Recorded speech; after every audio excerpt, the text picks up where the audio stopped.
We're on. This is Asia Matters, powered by Asia Tech Podcast. We're on a tour, on a mission to discover who matters and what matters in the Asian startup ecosystem. Today, we're in the beautiful Red Q, home of AirAsia, which will give you indication who our special guest is today. So, without much further ado, I'll introduce him, Tony Fernandes. Welcome to the show. Good morning, Graham. Good morning to you. Good to be here. Finally. Yeah. There's a bit of a history here. Yeah. 7 months? 7 months? Is it as long as that? Yeah. I remember meeting you in a food court. Newton Hawker Centre. Who would have Hawker thought Centre. Tony Fernandes. There we go. And his wife in Newton Hawker Centre on a Friday night. I remember it well. In fact, we had the last table and we offered you the last pair of seats. Correct. Very kind of you. And maybe one day we'll do business together. Well, exactly. Who knows? we Watch go. this space. So. Yeah. I feel that some of the subjects I want to talk about today with you is, obviously, I think you're one of the better storytellers, if not the best storyteller in Asia. So I think that's a big part of what you do, taking opportunities, telling stories. And that's sort of leadership in a way. But before we sort of go down the road of platitudes, I want to talk a little bit about, I've been creeping your Instagram profile, and I've seen you've been working out in the gym a bit. Yeah. How's that going? Yeah. Going good. I've actually, it's the hardest thing in my life, losing weight. Oh. Food's great. Stress is high in this job. Sleep is a premium. Sometimes by choice, because you're partying late at night. And traveling doesn't help you. You know, being consistent in the diet helps you if you're in one place at one time zone. But, I kind of was playing squash not so long ago, and I looked at myself in the mirror, and I thought I looked like Jabba the Hutt from Star Wars. You're hard on yourself, Tony. Well, so I thought it's time. It's time. So I think whatever you do on the exercise is food. Yeah. What you put in your body is 90% of the problem. So I'm really watching what I eat, which is tough in this part of the world. As you know, we were in Newton Circus. Yeah, great exactly. food. Nazi Lemak. Yeah, and we try and do a bit more gym, and trying to be less stressed and travel in sensible patterns, as opposed to going to New York for a day and flying back, Right. etc. It disrupts. It's hard, isn't it, to get into a rhythm and that discipline. So it's going better. I look to I keep looking at myself in the mirror, and I see the shape is. Yeah, I've got a couple of abs there. I've got 4 more to get. Are they in the right place? Yeah, they're in the right place. Fantastic. 4 more. So, let's see. Good. It's the challenge. Work in progress. Yeah. You like a challenge. I like a challenge, but this is the toughest. Right. Yeah. Because, food's great. It's one of the pleasures of life, right? Exactly. So, what do you do? Well, watch this space. There's another thing I saw you on media recently. I saw you on Larry King. And I enjoyed that interview. I thought you were quite playful. It looked like you were having fun. What was it like for you on that it was side? great. I mean, he's a legend, and I didn't even think any American knew me, so that was kind of nice. And ironically, my son has pretty much zero interest in what I do, Right. and has never really praised me for anything I've achieved in my life, or said too many positive things. He's kind of like my father was with me. But when I told him I was going to be on Larry King, he was like, wow, that is so cool. Did he actually get what you do now? You could actually maybe a bit more. Okay. And so, I had fun. And I think he had fun as well, because I don't think he knew what to expect. And we were just kind of having a conversation as we're having one now. Yeah, it was good. It came out well. Yeah. I think there's a little bit of a playful spirit in there as well. Maybe you wanted to go off a little bit. I saw you were like speaking to camera as well in that. Yeah. It's like I don't see Larry King guests do that. So, but that's sort of your style, isn't it? You were sort of speaking to the audience rather than the interview. Yeah. I mean, I think sometimes, even today, you're Singaporean Indian dude and Delhi video girl. They're very much part of this, right? Yeah. It's not just about you. So I like to make sure I know them as well. And that's just the way I am. And so when I was talking to Larry King, there were like 20 people in the room. Right. So I just wanted to make them feel part of what I was talking about. So, one of the things I want to talk about is like the people who have inspired and influenced you, and also how you've inspired and sort of paid that back and influenced other people here in Asia. And one of those people, I'm sure, was a big part of your story was your mum. And early on, she used to sell Tupperware across Asia. And it's quite a fascinating story because I read that you said she could sell ice to the Eskimos. Yeah. Wow, you've really done your research. Yeah, that's my job, Tony. Come on, I'm not going to blow this. So, and she would drag you around airports, and maybe that's where your love of airports came from early on. Now, let me correct that statement. I don't love airports. Right, okay. I love Travel. planes more, travel, yeah. She was an incredible woman. There's no two ways about it. She was a music teacher. She left school when she was very young. She taught herself music. She was an amazing musician. And she had the gift of the gab. I mean, really had the gift of the gab, and was able to sell ice to an Eskimo. So in her sari and her limited financial knowledge, she started becoming a Tupperware dealer and rose up the ranks. And she was hyper, so I used to, I loved following her around. I loved seeing her in action. Used to follow her around in Malaysia, and we'd fly, obviously, on little turboprops all over, and, she'd be getting all these women together and selling Tupperware, and we'd compose songs together, I got a Tupper feeling up in my head, sell more Tupperware. And it was an amazing childhood, and she kind of taught me the power of motivation and the power of how you can turn a raw diamond into a diamond, how you could bring out, as I'm talking to us right now, how you can see talent that they may not even know or realize they had.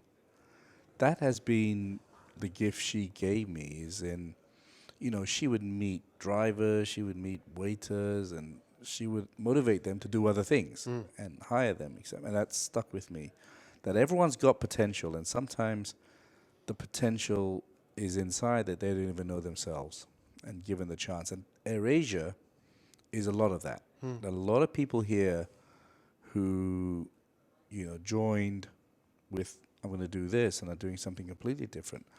My job is to turn a raw diamond into a diamond and to push them to a limit where they didn't know they could go. And that's, so I never talked to Aziz about, doing podcasts. And when we were walking down here, I said, you should hang with Graham, and I think there's a business there. Yeah. I think you'd be great at it. So, he didn't even think of that. And I think now, he's pretty excited about it. There's a diamond in the making there. We hope so. Hope so, with your help. Well, I'll do my best. And Singaporean dude and Delhi girl. It's a team. Yeah. It's a team. It's obviously had a big impact on you and how you do business. You're talking about sort of identifying talent as well. Did she see that in you when you were a kid? Yeah, my mother was, I had two types, right? I had an Indian dad who went to boarding school when he was 5, and so was devoid of emotion.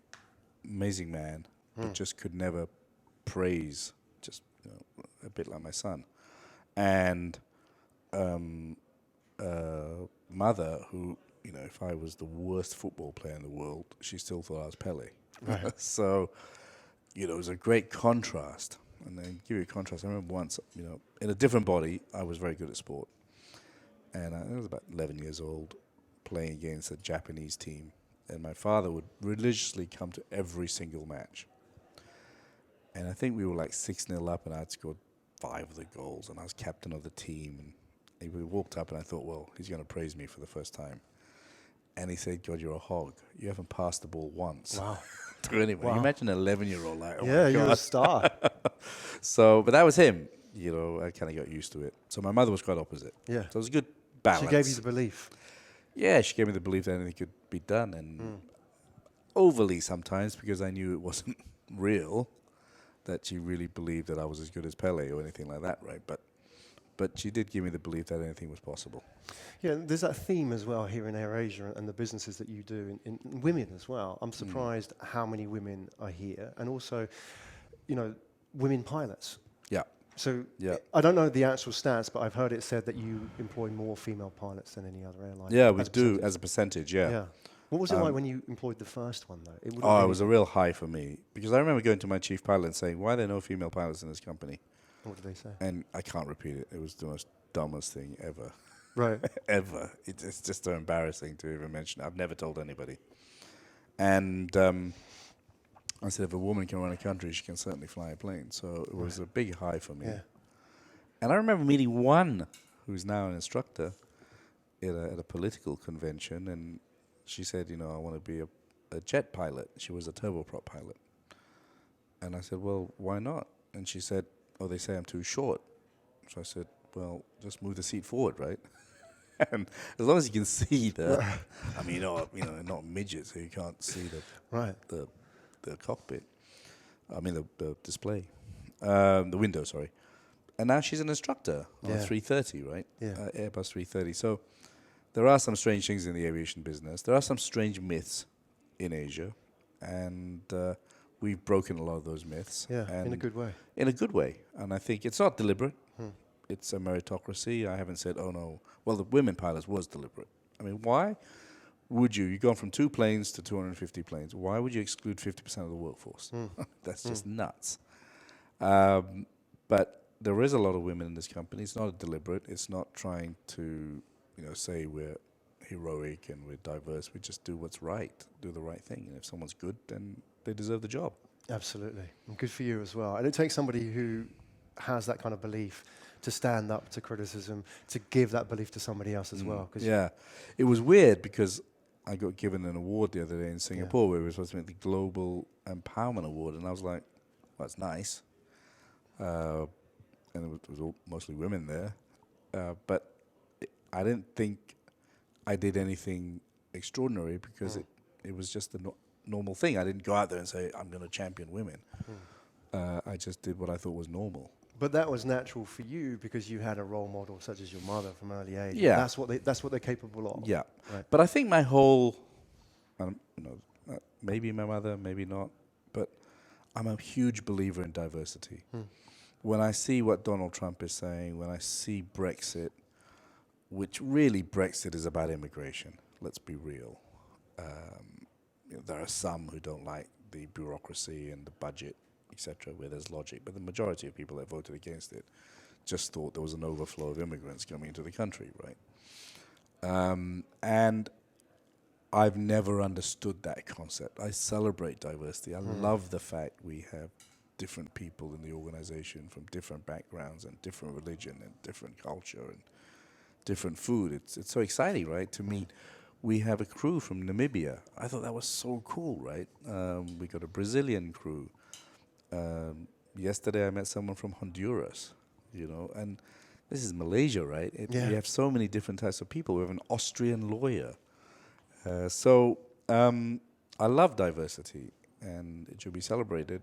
And I think my mother was part of that, but it also was inside me that diversity is great. Because you went to Epsom College. We were talking about that last time. Yeah, my parents didn't like me. Well, I grew up in Epsom as well, so explain that away. So how was it like when you were there, in the 70s and 80s? Yeah. I arrived in 1977. I've never said this on public radio or anything, actually. I don't even think I said it in my book, but I haven't read my books for a while. So basically, my father came to me one day and said, we're sending you to boarding school. I said, okay. You were living in Malaysia? I was living in Malaysia. I'd never been to England. I thought, well, that sounded an interesting concept. And then as the days got closer, it was like, okay. And when I got to the airport, and it was a little airport, Subang Airport, I was wearing my school uniform, my tie, and half of the village had come to see me off, so I felt fairly cool. I was wearing an unaccompanied miner's badge. I had my Samsonite briefcase with instant noodles in them. And off I went. The coolness wore off when I got on the plane, like, oh, wow, where am I going? I was on Qantas. And I arrived in Heathrow Airport, and I thought, wow, there's so many white people here. I've never seen so many white people before. And it was, you take that naturally, right? But for me, it was like, wow, I've never seen so many white people. I told my daughter, you have no such problem when you go, because now everyone in Heathrow is Indian. Yeah. So you'll feel quite at home. The 70s were very different. Yeah. And my father was, kind of a little bit of a lunatic. That he thought I was a mummy's boy, which I was. And so he wanted me to make my own way to school. And so I took a Green Line bus. Wait, you'd never been to London before? No. Did anybody meet you? No. How old were you? 13. And I took a Green Line bus to Epsom College, and they dropped me at the Spread Eagle. There was a pub there. Yeah. And I remember walking up to Epsom High Street, and this girl comes up to me, and she sticks a hand in front of me, and it's a swastika. Wow. And Welcome. I thought that was some English greeting. I went, oh, hi. She was a skinhead with her DM boots and stuff. And I just said, oh, hi. Wow, what a greeting. Yeah. And then later on, I found out what skinheads and mods were all about. And I arrived at Epsom College, and I thought, my God, what have I done wrong in my life? It looked like a prison camp. Yeah. And it was so bizarre. You know, I was the only Malaysian boy there. What did they think of you? I mean, in Well, that? you know, they were kind of okay. There was no form of racism or anything like that. But it was, you know, they didn't know Malaysia. I had to tell people it's in between Singapore and Thailand. And I remember we had 2 day boys. And that first weekend, a few, you know, exit, one of the day boys invited everyone except me. And I was like, oh, wow, I wonder why. And then later on discovered he thought I wouldn't know how to use a knife and fork. He honestly thought we lived in tree houses in Malaysia. So imagine that scenario. Yeah. And boarding school is hard. It's hard for anyone, leave alone a foreigner. But I was good at sport, and that kind of got me integrated much more. And I loved Epsom College so much, I built it in Malaysia, right? So sounds like Victor Kaya. There's karma. Yeah, exactly. What does that do for you as an entrepreneur? Because you were on the outside, and you developed this ability to. I mean, at 13 years old, you were sent to a foreign country where you looked different, and everybody looked different. Yeah. As an entrepreneur, how did that sort of impact you, in the sense of Yeah. your I think ability it was the making of me. I honestly believe that because, one, you have to survive. 2, I believe the strongest aspect of my character, if there is a strong aspect of my character, is the ability to communicate and the ability to talk to anyone, anywhere, any race, creed, color, billionaire, pauper, whatever. They're all people to me. And I think Epsom College and being thrown in the deep end kind of broadened my outlook on life and allowed me to celebrate this diversity, which is what AirAsia is all about, and whatever else I do. Does it also did it give you in the early days before you started AirAsia the ability to, or even now, I guess, to talk to anybody who some people may be fearful of? And the example being, I think you write that you were a bad accountant who loved music. Yeah. So, to marry your interests, you went to all the record labels, Yeah. and they all said no to you except one. Yeah. Can you tell us a little bit about that story? Yeah, so, accounting, I was an auditor. That's even worse than being an accountant. Right. I was like brain dead, just adding up numbers. And as a musician, music is a massive part of my life, and still is. So I wrote to every record company. I didn't get past the interview. I didn't get into the door, except Virgin. Virgin gave me an interview and summarily rejected me on the spot. Did you meet Richard at the time? Well, I was walking out and Richard Branson was walking in. And so I always tell people in speeches, you make your life just like this interview. You make decisions on the spur of the moment, right? And don't throw away opportunities. Us Asians analyze, talk to our grandmother, talk to our father, talk to whatever, and then don't do it. I thought, there's Richard Branson. Shall I be a shy Asian and just smile at him? Or shall I try and talk to him and maybe he'll give me a chance and get me a job? So I think I mentioned something about wild men or Borneo or something, something to trigger an interest. And we started talking about Sarawak. And he said, hey, let's have a cup of coffee. You look an interesting guy. And that was it, right? That was that little gap that I took. And we started talking. He said, there's something really special about you. Why are you here? And I said, I've come for an interview, but you rejected me. He said, well, I'm going to change that around. And there I was. I got a job in Virgin Television. Yeah. Which was the precursor to, I was doing editing of music videos. We were doing, you're my age, so you probably know. We were doing, Aha videos Yeah. with Godley and Cream and Peter Gabriel. And Richard had something called Music Box, which was the precursor of MTV. And so it was like, wow, I landed on my feet, right? I was in the finance department, and even though I passed my accounting exams, I still didn't understand debit or credit. But you suddenly click and you get it, and I moved very fast up, and I got promoted to financial controller at Virgin, one of the Virgin subsidiaries. I was only like 24, 25 at the time. And, I was rising up Virgin, and then Richard started to start his airline. And I thought that was a crazy decision to start an airline. And so I decided to look for a job, and my love was always music, and I ended up in Warner Music. So I left Virgin. I thought Richard would sell the record company, which was my dream, was to be in the record company in Virgin, not in television. And my prophecy was right. I mean, he sold Virgin Records to EMI. Where I was wrong was that Virgin people took over EMI. Ironically, one of the first people to call me out when I started AirAsia was Richard, who said, I thought it was a dumb thing to start an airline. So, poetic justice. But you did. I did. There's a gap there, though, isn't there? Which, you didn't have, you weren't, obviously from the world of Virgin, but you weren't hands-on experience in an airline.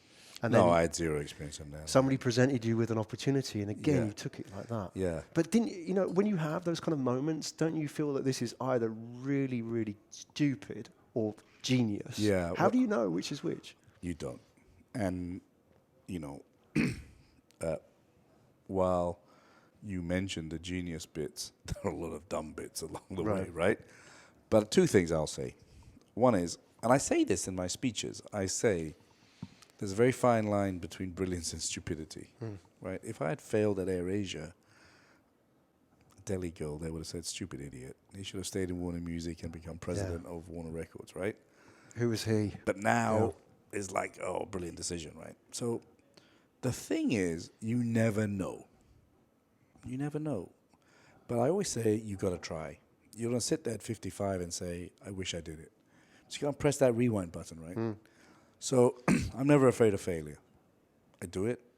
If it works, it works. Fantastic. If it doesn't, I move on and do something else. I don't sit there and worry and say, I failed spectacularly in Formula One, but I did it. It was a dream, right? I was there with McLaren and Williams. I used to be on the outside of Brands Hatch. I couldn't afford to go and watch the race, right? Because Bernie was still ripping off people in the 80s. But I was able to go and be on the grid, at the back of the grid, but I was still on the grid. So you see something, you think it's a good idea, I just do it. What was going through your mind at that time when you had the opportunity? Because I saw it again posted on your Instagram. You posted, I don't know if it was a share certificate or a receipt for 1 ringgit for AirAsia. When you would It was a receipt. It was a receipt for 1 ringgit. It's here somewhere. Yeah, what a great piece of memorabilia. Yeah. You went from 2 aircraft to 200 plus, and then you broke even, paid off the debts and broke even. But what was going through your mind when you were doing it? Did you believe in yourself 100%? I believed in the model, right? So I always tell people who ask me, I want to start a business, what should I do? I say, find something that people want, right? So, and that's the first thing. If you have a product that people want, that's 50% of your battle, right? So if you want the Tony 101 on business, right? I'll give you a music analogy. So you can have a great artist, but no song, no product. You have a great artist who's the best voice in the world, but no song, also bad. You have a great song. You have a great artist who hasn't got the song, but if a great song, but a bad artist. You got a great artist and a great song, great product. So I always say you got to have a great product. The second thing is once you have a great record, the next thing is to tell the world about it, right? So that's marketing, promotion, etc. Too many companies, too many great ideas never get to be heard by people. And that's what we did really well at AirAsia. We really built a brand out of nothing, right? And then the third one is, well, you have a great product. Everyone knows about it. Where do they buy it? And so we use the internet to create a distribution model. But it's as simple as that. So the first, and then around that is, the most important thing is a great team. It's never about the individual. It's about having great people who complement each other and form this amazing team to deliver this vision. And in our case, it was low fares. And it was a religion for us. But number one is the product. So when I was sitting in Spaniards Inn, after I'd quit from Warner, and I was thinking, what am I going to do for the rest of my life? This is a pub, by the way. Yes, Yeah. in Hampstead. I just quit from Warner. Big job, lots of money, dinner with Madonna, flying first class everywhere. And I just thought, I don't want to be part of this anymore. And I saw Stelios of EasyJet. Now, there is no exaggeration here. There is no little nice bits so the book looks better. I always loved planes. I was a plane spotter. I used to go to Queen's Building and watch planes with Charlie Hunt, my best friend at school. And I was obsessed with Freddie Laker. I thought, and People's Express. But Freddie Laker, I used to just stand at the check-in queue and marvel at people flying to New York for $59. He was the guy that brought cheap flights for everybody. Correct, across the Atlantic, and basically the big airlines put him out of business. And People's Express was the first low-cost airline. And so when I saw Stella, I thought, this is a great idea. So I went to Luton Airport. I saw people flying to Barcelona for £8 and Paris for £6. It was in orange. People were generally happy.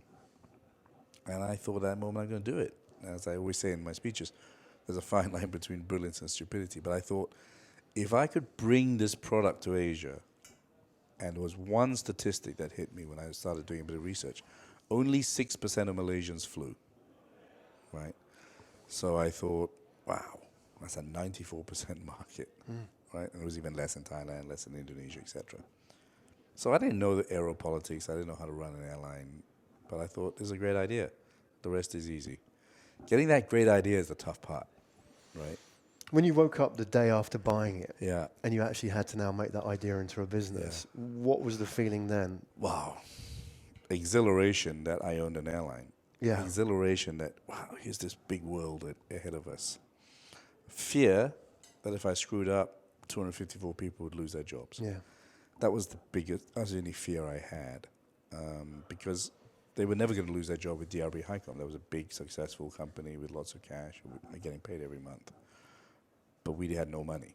So if we failed, they would be out of a job. So that was the big fear. But, wow, excited. You know, guy selling records and suddenly owning an airline. And I remember the first press interview, someone in the press said to me, will you be here in 3 months' time? I said, I really have no idea. Come and see us in 3 months' time. Yeah. You know? And he was still a reporter when we had our 10th anniversary, actually. So I called all the reporters from the first press interview. And, it's been really a little bit unbelievable. When I saw the Chinese transport minister, he summed it up. He said, AirAsia is a fairy tale. And it is a bit of a fairy tale, right? You know, it's kind of like a guy in the music business with no money takes on Singapore Airlines and Malaysian Airlines and Thai with no experience. It's kind of a Disney movie, right? Roy of the Rovers, for those who went to school in England or lived in England. I get it. Yeah, no. Roy of the Rovers was the guy who, whatever happened, he always won. Right? But that doesn't happen in reality. It's unbelievable. And it goes back to somewhere you asked me. I think what I try to do when I meet people is say, look, if I can do it, you can do it. My fundamental belief, and this is where I've always had issues with Singapore and Malaysia, and so the state controls too much of the economy. I believe entrepreneurs should drive. If you look at America, there's very little state intervention, right? It's all driven by entrepreneurs. And if you look at the most successful businessmen in Asia, they're far better entrepreneurs than in America. But you know, if you look at Singapore, There's GIC, there's Temasek, there's, you know, in Malaysia, there's Khazanah involved in a big way, and Thailand has state-owned enterprises, etc. And I think we have some of the best entrepreneurs. So I always tell people, and this whole digital revolution, you know, has excited me so much because the state hasn't got involved in that. And so, you know, you got Grab coming out of nowhere, Traveloka, and, you know, Tokopedia, and all these companies that are coming out. So I like to tell people that this is real. You know, we had no money. We had a dream, we had no experience, and look at what we've built. So you can do that. You know, trying to tell young kids that you can achieve if you have a dream, and don't worry about failure. What should they do? I mean, let's sort of think about that in terms of easy action points for young kids. So if I'm a young kid, I'm graduating university now, and what can I actually do? How do I do what you do? I think, look, I never thought I could be an entrepreneur. I was too, you know, I loved what my mother did, but I had more of my father in me when it came to conservatism, right? I know it doesn't look like that now, but I wanted to go out the corporate ladder. I wanted to be president of Warner Music, you know. I liked the security, the salary. I liked the rat race and all that kind of stuff, right? I got so tired of it that I owe my credit to the politics in Warner Music that I thought there must be a better way to have a life, and hence I left and started AirAsia. And but the advice I give to people is follow your heart. One, if you know your passion. If you're really passionate about something, do it. Don't get advice, because first people you ask are your parents or your brothers and sisters or your relatives or your best friend. They're the worst people to ask, because if they had that vision, they would have done it themselves. Yeah. So of course they're going to tell you, "Oh, dumb idea. Yeah. Go be a lawyer, right? Go be a doctor, whatever." So that's one. Two is, don't be afraid of failure. We analyze, and it's paralysis by analysis here, right? Asians don't like failure. And so they don't do it. They don't take a risk. Third is, as I said earlier, get a product that people want. Make sure when you got that product, you surround yourself with good people. Too many entrepreneurs think that it's only them. It's not. Yeah. And then make sure you have a budget for marketing. Now, we didn't have one, so I wore a red cap everywhere and made controversial statements. So everyone That worked. took pictures of me, right? And I'm known as the red cap man. You know, I walk around without the red cap. I'm just a Malaysian dude, right? Put the red cap on, I'm like Superman. So we did it unconventionally to build a brand, because we had no money. But look at the brand we've built. It's unbelievable, actually, when you think about it. So that's the lesson.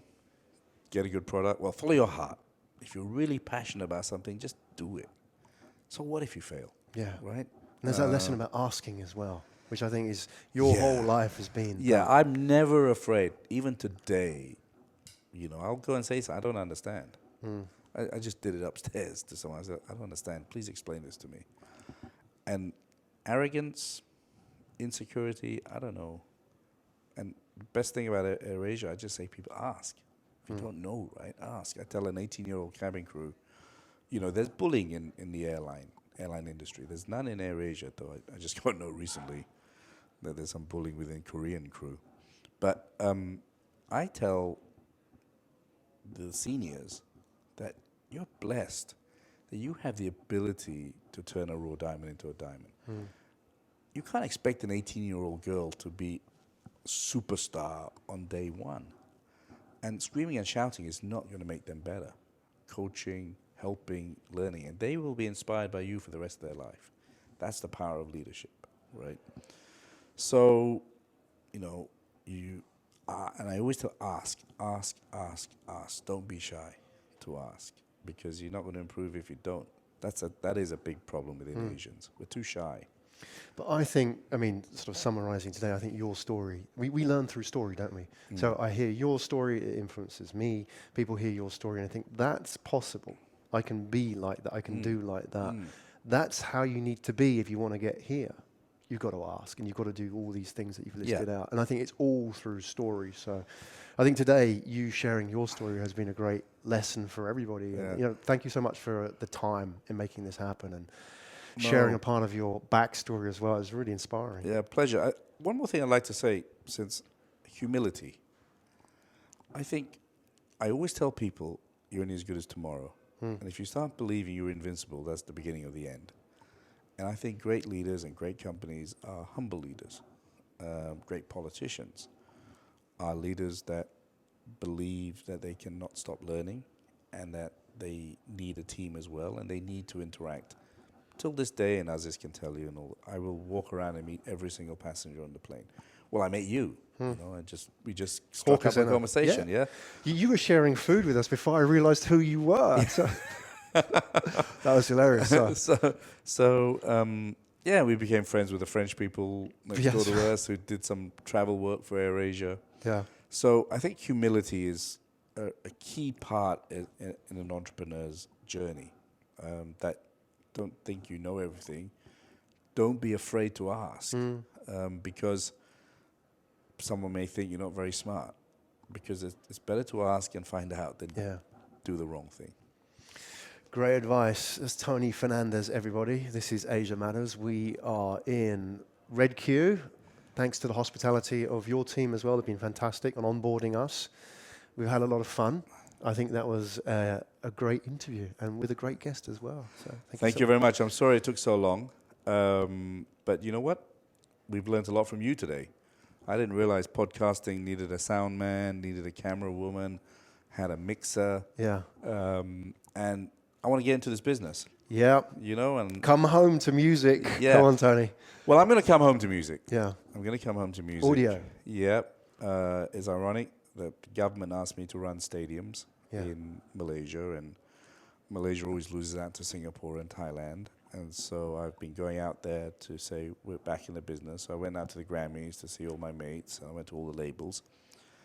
And two of the biggest labels said to me, "Hey, Tony, we want to do a record label with you." And I was like, wow, I've kind of been there, done that, And I said, why do you want to do this? You have such an amazing platform, and you're a great driver of change and innovation.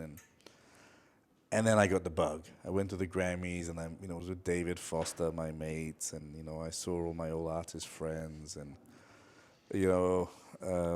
Aerosmith. I'm showing my age now, but the power to create, I was with Jay-Z and Beyonce, and you just, when they play a song and the joy that gives, while we give joy to hundreds of millions of people, or 100 million people by moving people from A to B, not always they're happy because of delays, etc. But music gives joys to billions, right? And my dream has always been, and it's even firmer now, the Koreans have shown the way, right? K-pop, BTS are like demigods. Yeah. They were at the UN. I don't think Madonna's ever been at the UN. So... But I'm surprised that somebody on the wrong side of 40 actually knows who BTS are. So. Yeah. Well, music's very much part of my life. There you go. I was telling my young 25-year-old about Khalid, and she was like, how do you know this artist? So music's a big part. So I'm going to start a label. And I want to bring ASEAN music to the world. I think we have so many talented people here. Yeah. And the Koreans have done it with K-pop. So, I want to do A-pop. And, I got Filipinos and Thais and Vietnamese. We have such diversity.